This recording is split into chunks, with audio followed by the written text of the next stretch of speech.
ఎక్కడి నుంచి మొదలెట్టాలో తెలియడం లేదే. ఏ హత్య నుంచని చెప్పాలి? మీలో చాలా మందిని నేను ఇంతకు ముందే చూసుండొచ్చు. ఈ సిటీలో ఉన్న మీ ఫ్రెండ్, ఫ్యామిలీ మెంబరు అనుమానాస్పదంగా చచ్చిపోయి అది చూసి మీరు లబోదిబోమని ఏడ్చుంటే ఖచ్చితంగా నేను మిమ్మల్ని చూసుంటాను. ఎందుకంటే అది నేను చేసిన హత్య అయి ఉండొచ్చు.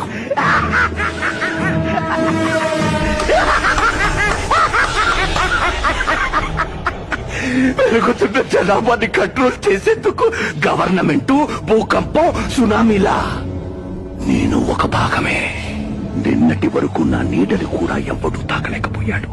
కానీ ఈరోజు ఒక్కడు, ఒకే ఒక్కడు నా